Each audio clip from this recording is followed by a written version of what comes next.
আমরা যাব বলে মনে করি তখনই আমরা প্রস্তুত থাকি আসন্ন বিপদের জন্য বা সংকটের জন্য।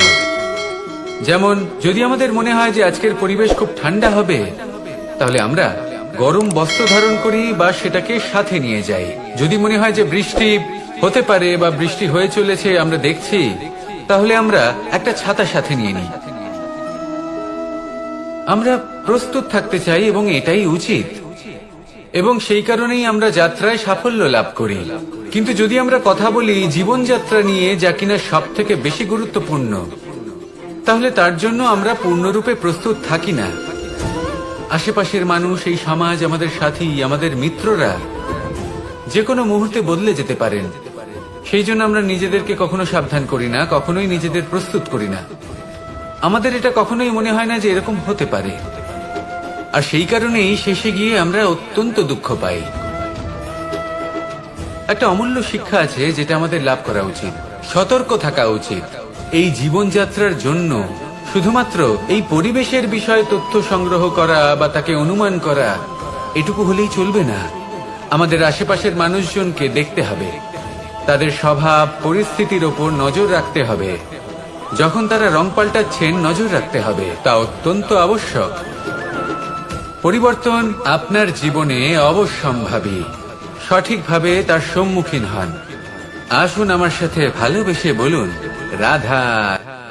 যদি আমি আমার চোখ বেঁধে কোনো একটা নির্দিষ্ট দিকে নিজের সমস্ত শক্তি প্রয়োগ করে ছুটে যাই, তাহলে কি হবে? আমি কোথাও ধাক্কা খেতে পারি, নিজের ক্ষতি করতে পারি, কোথাও পড়ে যেতে পারি, তাই না? অর্থাৎ এটা নিশ্চিত এই কাজ আমার করা উচিত নয়। কিন্তু আজকের দিনে প্রত্যেকটা মানুষ এই কাজই করছেন, তাই না? কোনো কাজ করার পূর্বে সেই কাজের বিষয়ে সম্পূর্ণ তথ্য কোথায় সংগ্রহ করছেন? শুধু এটুকু জানেন যে এই কাজটা করলে কত ধন অর্জন করবেন আর কত নাম হবে, আর ব্যাস সামনে এগিয়ে যান। এটা উচিত নয়। পূর্ণরূপে যে কোনো কাজ করার আগেই সেই কাজের বিশ্লেষণ করে নেওয়া উচিত, তা বুঝে নেওয়া উচিত, এবং সেই বিষয়ে অবশ্যই খেয়াল রাখা উচিত যে আপনার শরীর এবং আপনার মন এই কাজ করার জন্য কি প্রস্তুত রয়েছে। যদি তা না হয়, তাহলে প্রথমে নিজেকে শুধরে নিন, তারপরে সেই কাজ করুন। যদি এইভাবে জীবনে সামনে এগোন, তাহলে সাফল্যের সম্ভাবনা জীবনে অনেক বেশি বেড়ে যাবে। তাহলে এটাই করুন, আর আমার সাথে ভালোবেসে বলুন, রাধা রাধা। এই সংসারে সাফল্য লাভ করার জন্য জ্ঞানের প্রয়োজন হয়, পরিশ্রমের প্রয়োজন হয়, দৃঢ় নিষ্ঠার প্রয়োজন হয়, নিরন্তর চেষ্টা করা প্রয়োজনীয়। কিন্তু আরো কিছু আছে যা অত্যন্ত প্রয়োজনীয় এবং গুরুত্বপূর্ণ। তা হলো ভালো বন্ধু। তাদের থাকা অত্যন্ত প্রয়োজনীয়। যদি ভালো বন্ধু থাকে, তাহলে সময় এলে তারা ঢাল হয়ে আপনাকে সুরক্ষা করবেন। সময় এলে অস্ত্রের মতো শত্রুকে সংহারও করবেন। যদি তিনি জ্ঞানী হন, তাদের মধ্যে সদ্গুণ থাকে, তাহলে এই সব গুণ আপনার মধ্যেও প্রবেশ করবে। তাহলে সাফল্যের জন্য ভালো বন্ধু পাওয়া অত্যন্ত প্রয়োজনীয়। কিন্তু শুধু বন্ধু কেন, ভালো শত্রুও থাকা প্রয়োজনীয়। এবার আপনি ভাববেন, এ আমি কি বললাম? যদি আপনার জীবনেও ভালো অর্থাৎ শক্তিশালী শত্রু থাকে, তাহলে আপনিও শক্তিশালী হতে থাকবেন। এই শত্রু আপনাকে প্রেরিত করবে আরো বেশি শক্তিশালী হয়ে ওঠার। কখনো কোনো হরিণকে দেখুন, তীব্র গতিতে দৌড়তে থাকে। কেন তীব্র গতিতে দৌড়ে? এই কারণে নয় যে কোথাও তার জন্য মধুর ঘাস অপেক্ষা করে রয়েছে, না। সে এই কারণে তীব্র গতিতে দৌড়য় কারণ সেটা না করলে তার পেছনে একটি সিংহ আছে যে ওকে নিজের ভোজন করে ফেলবে। তাই জীবনে বিপদ, সংকট, এই সবকিছুও হলো অত্যন্ত গুরুত্বপূর্ণ। তার সম্মুখীন হতে শিখুন, আর আমার সাথে ভালোবেসে বলুন, রাধা। আমাদের পথ প্রদর্শন করে, আর আমরা এই দিশার মধ্যেও পবিত্র অপবিত্র, শুভ অশুভ জিনিস খুঁজে পাই। কিন্তু প্রশ্ন হলো এটাই যে সত্যি কি এই দিশা পবিত্র বা অপবিত্র হয়, শুভ বা অশুভ হয়? সত্যি কথা বলতে দিশা শুধুই একটা দিক মাত্র, কিন্তু সেই দিকে যে ব্যক্তি থাকেন তার কর্ম হয় শুভ হয়, নয় অশুভ হয়। যেমন ধরুন সূর্য। সূর্য, যাকে ছাড়া আমাদের জীবন চলতে পারে না, উনি উদিত হন পূর্ব দিক থেকে। এবং এই কারণে সূর্য মহান নন বা পবিত্র নন যে উনি পূর্ব দিক থেকে উদিত হন। উনি এই কারণে মহান কারণ উনি আমাদের সকলকে প্রকাশ প্রদান করেন। এবং পূর্ব দিক এই কারণে মহান কারণ সেদিক থেকে সূর্যোদয় হয়। এবার সূর্যাস্ত হয়ে থাকে পশ্চিম দিক থেকে, আর তাই বেশিরভাগ মানুষ পশ্চিমকে অশুভ মনে করেন, অপবিত্র মনে করেন। সেখানেই যদি আমি উত্তর এবং দক্ষিণের কথা বলি তাহলেও সেই একই ব্যাপার।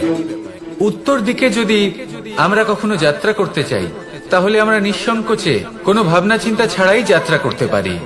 সেখানেই দক্ষিণ দিকে যদি আমরা যাত্রা করতে চাই তাহলে আমরা শুভ মুহূর্ত খুঁজি। কারণটা কি? কারণ উত্তর দিকে হিমালয় পর্বত আছে, যেখানে আমরা জড়িবুটি খুঁজে পাই, যেখান থেকে পবিত্র নদী প্রবাহিত হয়। সেখানেই দক্ষিণ দিকে আছে বিশাল নোনা জলের সাগর। এমন একটা স্থানও আছে যেখানে লঙ্কাপতি রাবণ থাকতেন। আর হয়তো এই সকল কর্মের কারণেই আমাদের দৃষ্টিভঙ্গি এমন হয়ে গেছে। তাই আপনার কর্ম সবসময় যথাসম্ভব শ্রেষ্ঠ রাখুন, কারণ আপনার কর্ম শুধু আপনার জন্যই নয়।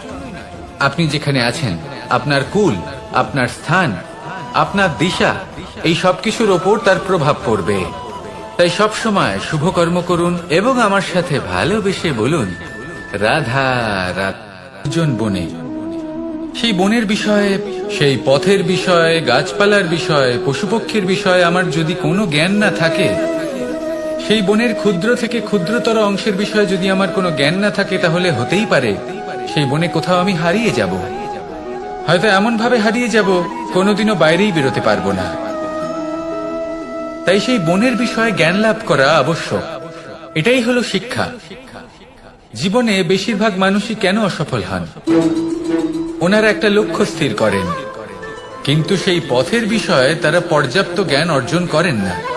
সেই পথে কি বিপদ আসতে পারে প্রত্যেকটা পৃষ্ঠার জ্ঞান তাদের নেই, আর সেই জন্যই তারা অসফল হন। আপনি জীবনে যখনই কোনো লক্ষ্য স্থির করবেন, কোনো লক্ষ্য সাধন করবেন, পরিকল্পনার সাথে সেই পথে অগ্রসর হন। সেই পথকে বোঝার চেষ্টা করুন, সেই পথের বিপদ সম্পর্কে জ্ঞান লাভ করুন, সবকিছু জানার চেষ্টা করুন, অজানা তথ্য আহরণ করুন, আর তারপর সেই লক্ষ্যের প্রতি নিজেকে সমর্পিত করুন। তবেই আপনি সাফল্য লাভ করবেন। আর এই মন প্রসন্ন হয়ে বলবে, এই সংসারে সবচেয়ে বড় পাপ কি হতে পারে? কেউ বলবেন অসত্য, কেউ বলবেন ছলনা, আবার কেউ বলবেন লালসা। না, সংসারে সবচেয়ে বড় পাপ হলো নারী জাতির অসম্মান, নারীর মান ভঙ্গ করা। কারণ এই অপরাধ কেবল নারীর শরীরকেই নয়, বরং তার মন আর আত্মাকেও আহত করে থাকে। তাহলে এবার প্রশ্ন হলো, যে এই অপরাধ করেছে তাকে কি শাস্তি দেওয়া উচিত? কেউ বলবেন শারীরিক যন্ত্রণা, আর কেউ বলবেন মৃত্যুদণ্ড। কিন্তু এই অপরাধের শাস্তি নির্ধারণ করার আগে এটা জানার কি কোনো প্রয়োজন নেই যে অপরাধী আসলে কে? এখন আপনি বলবেন সহজ ব্যাপার, সেই পুরুষ যে নারীর মান ভঙ্গ করেছে। কিন্তু এ কি সম্পূর্ণ সত্যি? নিজের অপমানের জন্য, নিজের সম্মানকে নিজেই হারানোর জন্য কখনো নারী কি নিজে দায়ী হতে পারে না? ভেবে দেখুন, সম্মানহানির থেকে বাঁচার জন্য সর্বপ্রথম সম্মানের সীমার উপর নজর দেওয়া প্রয়োজন। রাবণ সীতার হরণ এই জন্যই করতে পেরেছিলেন কারণ সীতা নিজের বোকামোর জন্য রাবণের সেই সীমা উল্লঙ্ঘন করা সহজ করে দিয়েছিলেন। কিন্তু অশোক বাটিকাতে সেই সীতাকেই রাবণ স্পর্শ পর্যন্ত করতে পারেননি, কারণ সে রাবণ আর তার মাঝখানে ঘাস দিয়ে একটা ছোট রেখা বানিয়ে দিয়েছিলেন।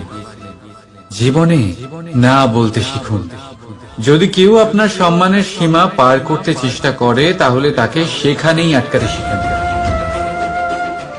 আপনার উপরে ওঠা প্রথম হাত, প্রথম কটাক্ষ ওইখানেই আটকাতে শিখে নিন। তখন কোনো পুরুষের সাহস হবে না আপনাকে আবার অপমান করতে চেষ্টা করার, কারণ নারী জননী, পূজনীয়। তাই নিজেকে দুর্বল মনে করে আপনি অপরাধী হবেন না। রাধা রাধা। বিষয়, কিন্তু দেখতে গেলে এই বরদান কি না করতে পারে। এক দরিদ্রকে রাজা বানিয়ে দিতে পারে, একজন দুর্বলকে এই সংসারের সব থেকে শক্তিশালী ব্যক্তি বানিয়ে দিতে পারে।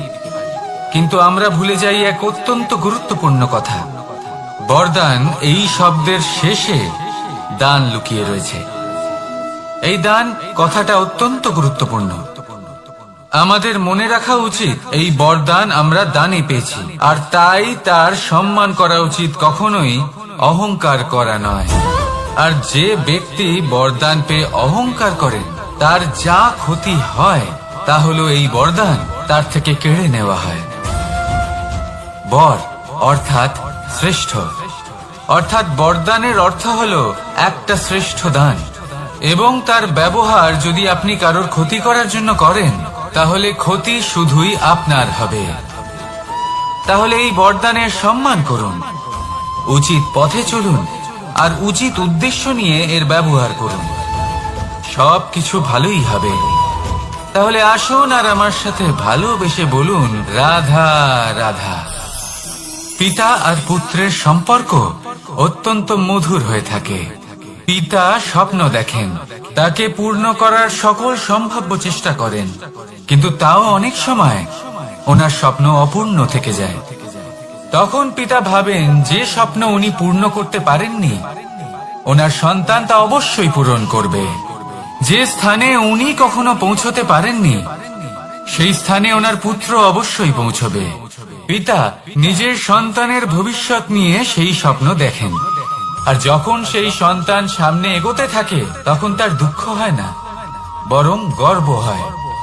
ওনার ভালো লাগে এটা দেখে যে ওনার সন্তান অনেক উন্নতি করছে। কিন্তু যখন সন্তান নিজের অভিভাবকের শক্তি দেখে, তার যশ দেখে হিংসা করতে থাকে, সমস্যা সেইখানেই শুরু হয়। সেই জন্য সকল সন্তানকে এটা মনে রাখতে হবে, দেখুন, পুত্র হবার সুবাদে, এক সন্তান হবার সুবাদে এটা হলো আপনার অধিকার যে আপনি আপনার পিতার থেকে বেশি উন্নতি করবেন। আপনার পিতাও এটাই চান, কিন্তু সুস্থভাবে এটা করুন। একটা রেখা টেনে নিন যাতে আপনি তাতে এগোতে পারেন আর আপনার পিতার তাতে গর্ববোধ হয়, আর সেই বিষয়ে দুঃখ না হয় যে আমার সন্তান আমাকেই ছোট করার চেষ্টা করছে। ইতিহাস সাক্ষী রয়েছে, যে মানুষ অন্য কাউকে ছোট করার চেষ্টা করেছেন সেই মানুষই ছোট হয়ে গেছেন। আর আমার মনে হয় না আপনি এটা চান, কারণ কোনো একদিন আপনিও কারোর পিতা হবেন। আসুন আমার সাথে ভালোবেসে বলুন রাধা রাধা। সাথী, সাথী এই শব্দটির ব্যাখ্যা কে কিভাবে করে? মিত্র, সখা, বন্ধু, কিন্তু অর্থ একটাই, তিনি যিনি আপনার সঙ্গী হন আর তিনি যার সাথী আপনি হন। এবার সব থেকে বড় প্রশ্ন হলো এটাই যে তিনি কে হতে পারেন যাকে আপনি আপনার সাথী বলে মেনে নিতে পারেন, নিজের সখা, নিজের মিত্র, নিজের বন্ধু মেনে নিতে পারেন।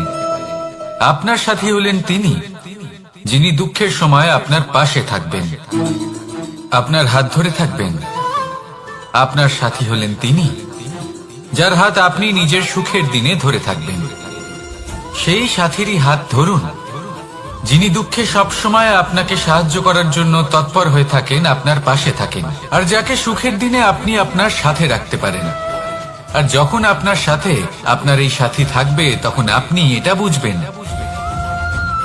যে যখন জীবনে দুঃখ আসে তখন এই দুঃখ কমে যায়, সবার মধ্যে ভাগ হয়ে যায়।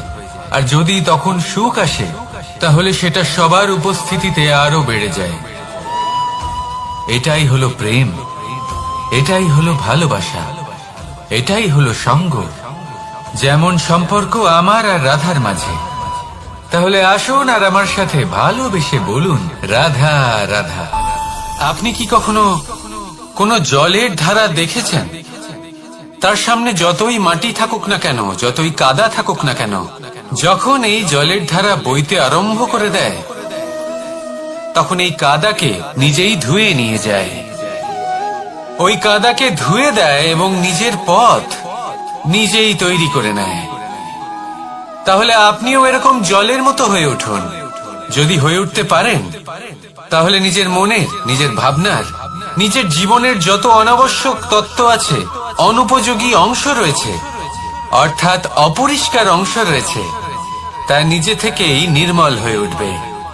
আর যেরকম জলের ধারা কখনো থেমে থাকে না, সব সময় বয়ে চলে, সেইভাবে আপনিও কখনোই থামবেন না। সবসময় বয়ে চলুন, এগোতে থাকুন। পথে যদি অনেক বিপদ আসে, সমস্যা আসে, থামবেন না, তার উপর নিরন্তর প্রহার করুন, নিরন্তর প্রয়াস করুন আর অগ্রসর হন। আপনি ভেবে দেখুন, এই জলের ধারা কখনো থেমে থাকে না, সবসময় বয়ে চলে, বিপদের সম্মুখীন হয়ে তাকে সাথে বয়ে নিয়ে চলে। সেই জন্য জলের ধারা, প্রবাহমান এই ধারা, এর থেকে কখনো দুর্গন্ধ আসে না, এতে কখনো ময়লা জমতে পারে না, বরং পালিত হয় সুন্দর প্রাণবন্ত জীবজন্তু, যেমন সুন্দর ছোট মাছ। তাই আপনিও এটাই করুন, কখনো থামবেন না, শুধু চলতে থাকুন, জলের ধারার মতো বইতে থাকুন। আপনি আপনার লক্ষ্য অবশ্যই খুঁজে পাবেন, আর তার সাথে নিজের অন্তরের যে মালিন্য রয়েছে তা আপনি নিজেই নিজের থেকে দূরে করে দেবেন। তাহলে আসুন আর আমার সাথে ভালোবেসে বলুন, রাধা রাধা। এবার অনেক সময় মানুষের মনে এরকম প্রশ্ন আসে যে এই সংসারে সব থেকে বড় বিপদ কি? কেউ বলে ধর্ম সংকট, আবার কেউ বলে প্রাণের উপর আসা সংকট। প্রত্যেক মানুষের জীবনে বিভিন্ন সংকট আসে, আর এই সমস্ত সংকট অত্যন্ত বিচিত্র হতে পারে। এই সমস্ত সংসার হলো সংকট দ্বারা পরিপূর্ণ। ঠিক আছে, আপনাকে একটা উদাহরণ দিই। একজন ধনী ব্যক্তি, এবার ওনার জীবনে সংকট কি হতে পারে? সংকট এটাই যে কেউ তার সম্পত্তি চুরি না করে নেয়, আমরা বুঝতে পারছি। এবার একজন চোর, তার জীবনে সংকট কি হতে পারে? যে চুরি করার সময় সে যদি তার একটা কাশি চাপতে না পারে, তাহলে সে ধরা পড়ে যেতে পারে, ঠিক কিনা? আবার অনেক সময় এমনও হয় যে যার জন্য আমি সংকট, সেও আমার কাছে সংকট। যেমন এই পরিস্থিতিতে দেখুন, সংকট হলো সংকট, এ তো জীবনে থাকবে, কিন্তু এর সম্মুখীন কিভাবে হওয়া যায়? খুব সরল, সব এটার ওপর নির্ভর করে, মনের ওপর। এই মনকে নিয়ন্ত্রণ করলে সব ঠিক থাকবে। এবার যদি ধনী ব্যক্তি মনকে নিয়ন্ত্রণ করে ফেলেন, নিজের অর্থের ব্যবহার শুভ কাজের জন্য, সমাজের সেবার জন্য বিকাশ করতে করেন, ওই অর্থকে একত্রিত করে না রাখেন, তাহলে চুরির সমস্যা, এই সংকট সেখানেই কেটে যাবে। এবার যদি কথা বলি সেই চোরের, তাহলে চোর যদি নিজের মনকে সংযত করে নেয়, যদি নিজের কর্মকে নিয়ন্ত্রণ করতে পারে, তাহলে এমন কোনো স্বর নেই, এমন কোনো স্বর নেই যা ওকে ধরা পড়তে বাধ্য করবে। সেই জন্য জীবনে সংকট যতই আসুক, যত বড়ই সংকট আসুক না কেন, কবচ হলো একটাই, আর এই কবচের নাম হলো আত্মনিয়ন্ত্রণ। নিজের মনকে নিয়ন্ত্রণে রাখতে শিখুন। এটা নিজের জীবনে প্রয়োগ করে তো দেখুন। যদি আপনি করতে পারেন, তবে আপনি দেখবেন যে সংকট তো জীবনে আসা যাওয়া করে, কিন্তু সেই সংকটগুলির সম্মুখীন আপনি এইভাবে করতে পারবেন। তাহলে সেটাই করুন, আর আমার সাথে ভালোবেসে বলুন, রাধা রাধা। এই দড়িটা দেখুন, ছোট ছোট রেশম দ্বারা তৈরি, এটা সরু সুতো দ্বারা তৈরি হয়েছে এটা, আর এ অত্যন্ত কোমলও বটে। আর আপনি চাইলে এটা সোজাও করে দিতে পারেন, আর চাইলে এটা বেঁকিয়েও দিতে পারেন, আর যদি চান তাহলে এটা গোল গোল করে বেঁধে কোথাও রেখেও দিতে পারেন।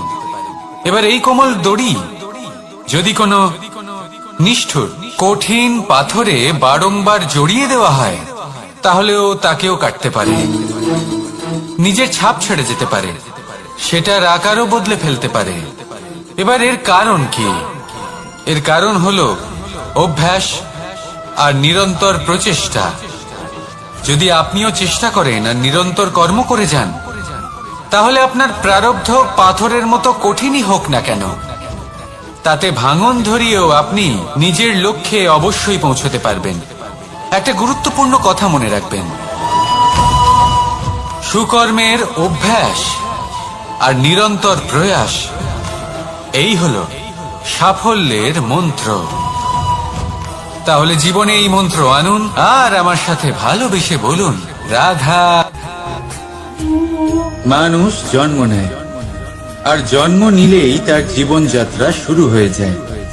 তারপর সে পরিশ্রম করে, লড়াই করে, আর সে তার ফল অবশ্যই পায়। সেই নিজের জীবনযাত্রা নিজেই সাজায়। তার জীবনে ভয় ততক্ষণ প্রবেশ করে না যতক্ষণ না সে জীবনে কিছু অর্জন করে। একবার সে কিছু পেয়ে গেলে তারপরে সেটা হারিয়ে যাওয়ার ভয় মনের মধ্যে জন্ম নেয়। তারপর সে ভাগ্য, জ্যোতিষ, ভবিষ্যৎ এই সব দেখতে ব্যস্ত হয়ে পড়ে। আমি আপনাকে একটা প্রশ্ন করছি, আপনি যখন এই সংসারে এসেছিলেন কি নিয়ে এসেছিলেন যে আপনি হারাবেন? কিছুই না। আপনার বশে আপনার জীবনের সেই মুহূর্তই আছে যা আপনার হাতে আছে, অন্য কিছুই নেই। আপনার হাতে আছে আপনার কর্ম। যে জীবনে দুর্ভাগ্যে হতাশ হয় না, যে অসফলতার জন্য ভেঙে পড়ে না, সেই এই জীবনে বিজয়ী হয়। বলুন, যখন আপনার জীবনে কিছুই ছিল না, কি করেছিলেন? পরিশ্রম করেছিলেন, লড়াই করেছিলেন, আর সেই সব কিছু পেয়েছেন যা পেতে চেয়েছিলেন। তাহলে আজ সব পাওয়ার পর ভয় কিসের? সেই সব জিনিস কি আপনাকে পরিশ্রম করার থেকে আটকায়? না। সেই জন্য নিজের হাতের রেখায় কখনো নিজের পথ খুঁজবেন না, কারণ এই সংসারে যাদের হাতই নেই তারাও নিশ্চিতভাবে তাদের নিজের পথ নিজেই বানিয়ে নেয়। তাহলে আপনার কি নিয়ে চিন্তা? রাধা রাধা।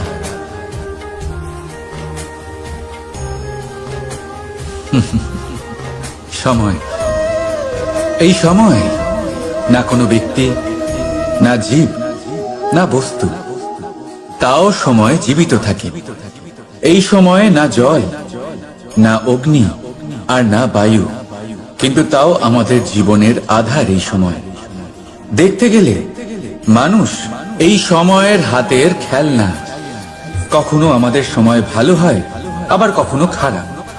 কেউ সময় আসার প্রতীক্ষা করে, আবার কেউ সময় যাওয়ার প্রতীক্ষা করে, কিন্তু এই সময় কারোর হাতে ধরা দেয় না। এই সময় যা কেউ দেখতে পায় না, এটা সবাইকে সবকিছু দেখিয়ে যায়। দেখিয়ে যায় যে আপনকে আর পরকে, আমাদের শুভাকাঙ্ক্ষীকে আর ক্ষতিকে চায়, আমাদের মিত্রকে আর আমাদের শত্রুকে। এই সময় আপনাকে দেখায় যে আপনি কতটা শক্তিশালী, সেই সময় আপনাকে দেখিয়ে যাবে আপনি কতটা দুর্বল। এই সময় সব কিছু দেখিয়ে যায়। তাই এই সময় যা এতটা শক্তিশালী, তা আমরা নষ্ট কেন করি? ভেবে দেখুন। এবারে উঠুন আর এই সময়ের সম্পূর্ণ ব্যবহার করুন, এই সময়ের সদ্ব্যবহার করুন, কারণ এই সময়কে ব্যবহার করাটাই আপনার হাতে রয়েছে, আর কিচ্ছু না। আর এই সময় একবার বয়ে গেলে তখন যাই করুন না কেন, কখনো ফেরত আসবে না। সময়ের সদ্ব্যবহার করুন আর সবার মধ্যে আনন্দ ছড়ান। আর আসুন আমার সাথে ভালোবেসে বলুন, রাধা রাধা। আমরা সবাই জীবনে সফল হতে চাই, তাই না? প্রত্যেকের জীবনে ব্যক্তিগত একটা লক্ষ্য আছে, আর প্রত্যেকের জীবনে তাদের লক্ষ্যে পৌঁছানোর আলাদা আলাদা যাত্রা আছে। এবার এই যাত্রায় অগ্রসর হওয়ার জন্য পথের দরকার। পথ, এই পথ, এটা অত্যন্ত গুরুত্বপূর্ণ, আর মানুষ এটাই বুঝে উঠতে পারেন না। অধিকাংশ মানুষ তাদের গোটা জীবন কাটিয়ে দেন এই পথ খুঁজতে গিয়ে, আর অধিকাংশ মানুষ জীবন কাটিয়ে দেন তাদের এই পথ বদলাতে গিয়ে। কিন্তু এভাবে সাফল্য অর্জন করা যায় না। এবারে আপনারা জিজ্ঞেস করবেন কি করে সাফল্য লাভ করবেন। এই সফলতা তিনি অর্জন করেন যে তার পথ নিজেই তৈরি করেন। দেখুন, যত শক্তি আর যত সময় আপনি পথ খুঁজতে আর বদলাতে গিয়ে নষ্ট করবেন, তার থেকে কম সময় এবং শক্তির দ্বারা আপনি নিজের পথ নিজেই বানাতে পারবেন, নিজের লক্ষ্যে পৌঁছতে পারবেন। সেই জন্য বারবার আপনার পথ বদলাবেন না, খোঁজাখুঁজি করবেন না। নিজের এই যাত্রায় নিজের পথ নিজেই তৈরি করুন, আর যত তাড়াতাড়ি সম্ভব নিজের লক্ষ্যে পৌঁছে যান। রাধা রাধা।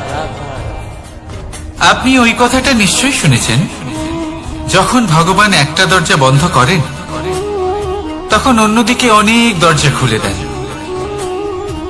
এবার এই দরজা, এই সমস্ত পথ আমরা দেখতে পাই না, অনেক সময় আমরা বুঝতে পারি না, হারিয়ে যায় সব। কখনো কখনো মনে হয় যে এই কথাটাই মিথ্যে, কিন্তু আসলে তা তো নয়। তাহলে হারিয়ে যায় কেন? কারণ আমরা সময় নষ্ট করি এই দরজার দিকে তাকিয়ে থেকে। ভাবি এই বুঝি দরজা খুলবে, এবার দরজা খুলবে। অপেক্ষা করতে করতে আমরা অনেক সময় নষ্ট করে ফেলি। এত সময় নষ্ট করি যে আমরা দেখতে পাই না, খুঁজে পাই না সেই সমস্ত দরজা আর পথ যা আমাদের জন্য খোলা রয়েছে। যদি খুঁজেই না পাই তাহলে তা ব্যবহার করব কি করে? মনে রাখুন, ভগবান সব সময় আমাদের সাথে রয়েছেন, আমাদের সাহায্য করছেন। এই পথ সব সময় আছে, সর্বত্র আছে। দরকার রয়েছে শুধুমাত্র দৃষ্টির, দৃষ্টিভঙ্গি এবং ভাবনার। এই দৃষ্টিকে বিস্তৃত করুন, এই দৃষ্টিভঙ্গিকে ধনাত্মক করে তুলুন, আর এই ভাবনা, এর সীমা একটু বাড়িয়ে তুলুন। তারপর দেখবেন সব খুঁজে পাবেন। আসলে কি, এই যে ঈশ্বর, এই যে পরমাত্মা, তা আমাদের সাথে রয়েছে, আমাদের মনের মধ্যে রয়েছে। যিনি তাকে মন থেকে চাইবেন তিনি তাকে মনের মধ্যে অবশ্যই খুঁজে পাবেন। যদি উনি মন থেকে চান পথ খুঁজে পেতে, তাহলে তিনি অবশ্যই পথ খুঁজে পাবেন। তাহলে আসুন আমার সাথে ভালোবেসে বলুন, রাধা রাধা। ধর্ম। আমরা সকলে ধর্মের বিষয়ে কথা বলি, কখনো নিজের ধর্মের বিষয়, আর কখনো অন্যের ধর্মের বিষয়। কখনো আমরা অধর্ম দেখলে সেই বিষয়ে কথা বলি। অনেক রকম আলোচনা হয়, কিন্তু এই ধর্ম আসলে কি, সেটা কি কেউ বোঝে? যদি আমি আপনাকে উত্তর দিই, এই উত্তর সরল। ধর্ম হলো তাই যা মানুষকে অন্য মানুষের সাথে, সমস্ত বিশ্ব সংসারের সাথে আনন্দ সহকারে বাঁচতে শেখায়। সেই জন্য আপনি যদি কখনো কোনো ধর্মীয় স্থানে যান, সেই ধর্মীয় স্থানে গিয়ে আপনার শান্তির অনুভূতি হয়, তাই না? কিন্তু দেখুন, ধর্মের জ্ঞান থাকলেই সেই মানুষ ধর্মের পথে চলতে পারবে এমন কোনো কথা নেই।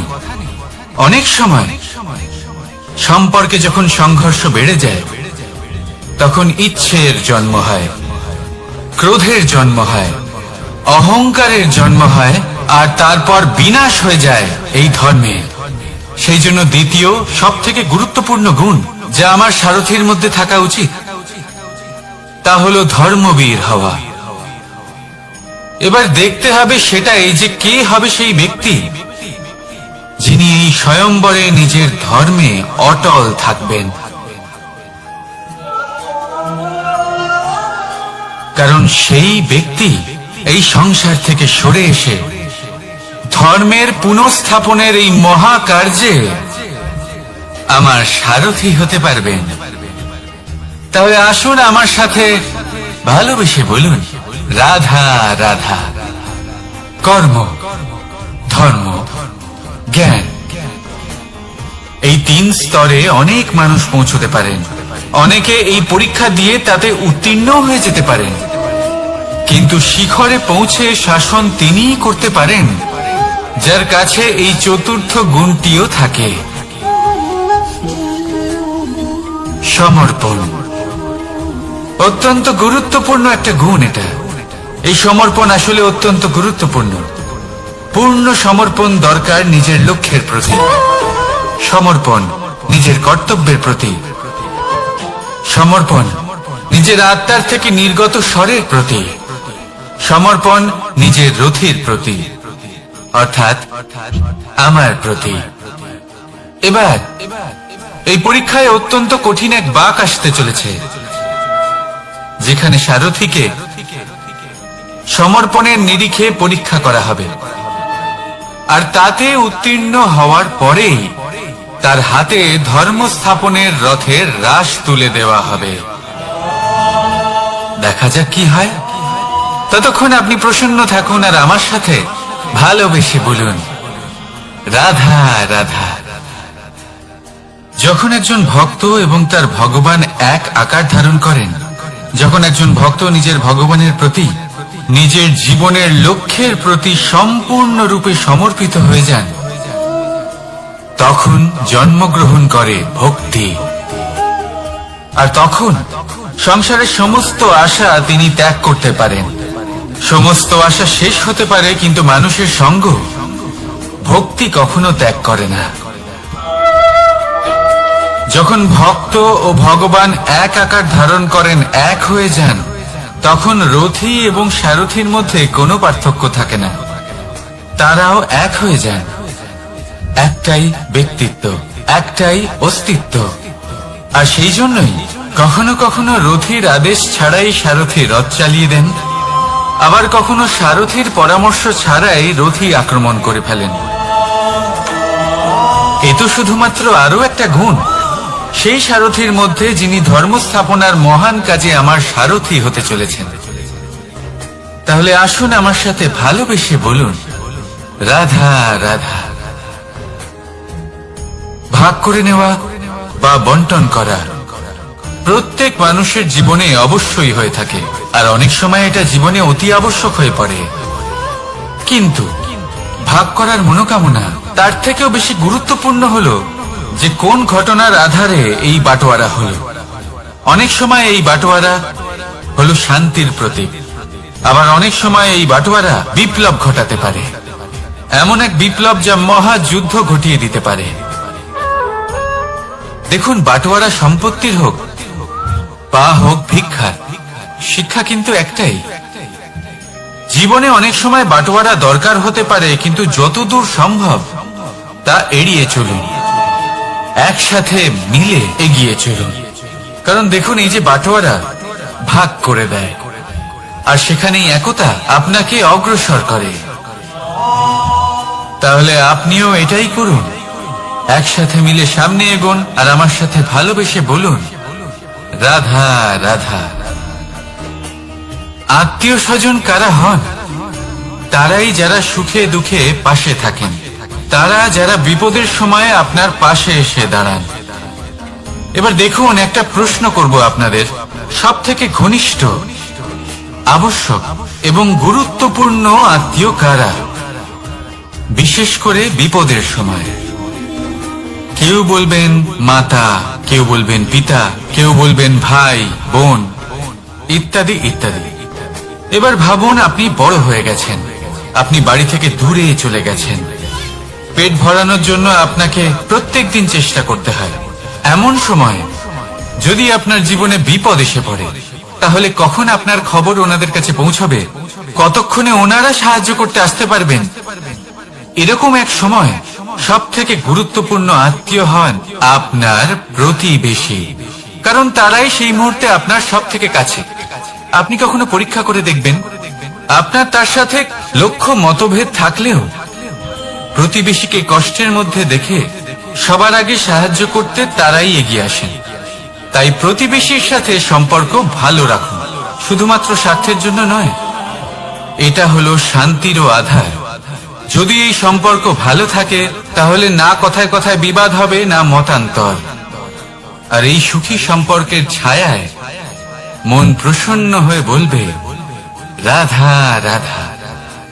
কখনো ভেবে দেখেছেন মানুষকেই এই সংসারে সর্বশ্রেষ্ঠ প্রাণী কেন বলা হয়? অন্য কোনো প্রাণীকে কেন নয়? শুধু কি এই জন্যই আমরা চিন্তা করতে পারি, আমাদের কাছে তীক্ষ্ণ বুদ্ধি রয়েছে, কোনো কিছু আবিষ্কার করতে পারি, সেই কারণেই? তা তো অন্য কোনো প্রাণীর কাছেও থাকতে পারে। এমন কিছু পশুও রয়েছে যাদের কাছে তীক্ষ্ণ বুদ্ধি আছে। তাহলে মানুষ কেন? কারণ মানুষের কাছে এমন কিছু রয়েছে যা অন্য প্রাণীর কাছে নেই। মানবতা। মানবতা, যা সর্বপ্রথম এগিয়ে যেতে চাইলেও যদি পথে কেউ ধাক্কা খেয়ে পড়ে যায়, তাকে আগলে রাখতেও জানে। মনে রাখবেন, আপনার সব থেকে বড় পরিচয় আপনার নাম, আপনার সম্পত্তি বা আপনার ধর্ম নয়। আপনার সব থেকে বড় পরিচয় হল আপনার মানবতা। তাহলে সময় এলে পরে নিজের মানবতার পরিচয় দিন। অন্য মানুষকে সাহায্য করুন, অন্য প্রাণীকে সাহায্য করুন। একা একা পথ চলা হলো পশুদের প্রবৃত্তি। মানুষ হলেন তিনি যিনি অন্যের জন্য প্রাণও দিতে পারেন। মানুষ হলেন তিনি যিনি অন্য মানুষের প্রাণ বাঁচান। সেই মানবতাকে জাগিয়ে তুলুন আর এই জীবন বাঁচতে শুরু করুন।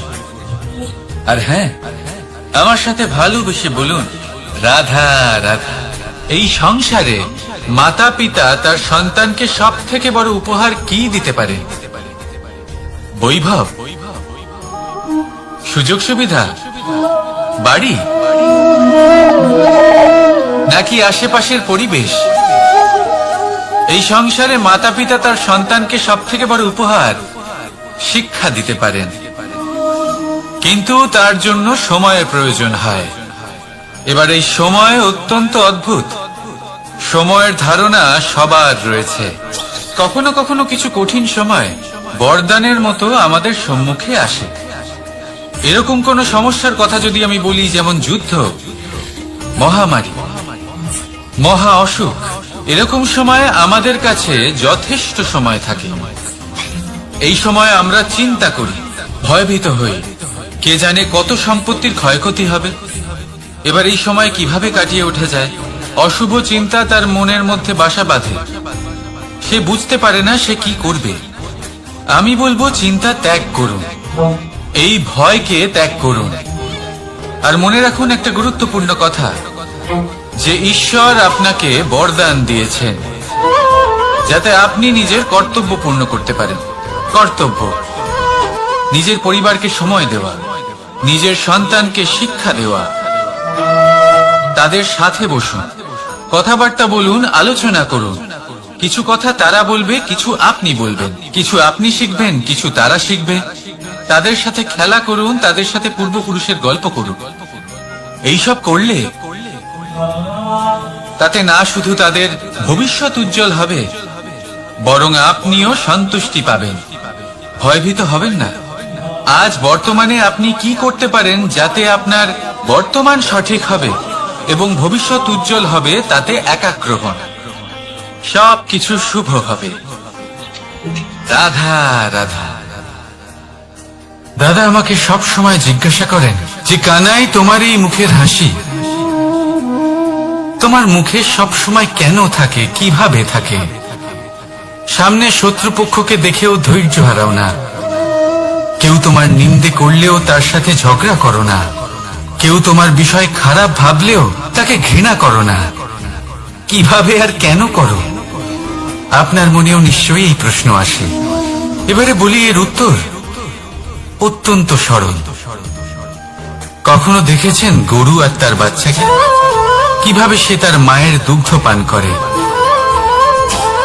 সুখে থাকে, কারণ ও জানে যে ওর মা এই দুগ্ধরূপী অমৃত ওকে খাওয়াতেই থাকবে। ও জানে যে এই সময় শুধু ওর জন্য, যাতে ও নিজের মায়ের এই দুগ্ধরূপী প্রসাদ গ্রহণ করতে পারে, আর সেই জন্য ও সুখে থাকে। সেইভাবেই এই জীবন হলো ভালোবাসা। এতই ছোট হলো এই জীবন যে ভালোবাসার জন্য কম পড়ে যায়। ঘৃণা করে কেন সময় নষ্ট করব?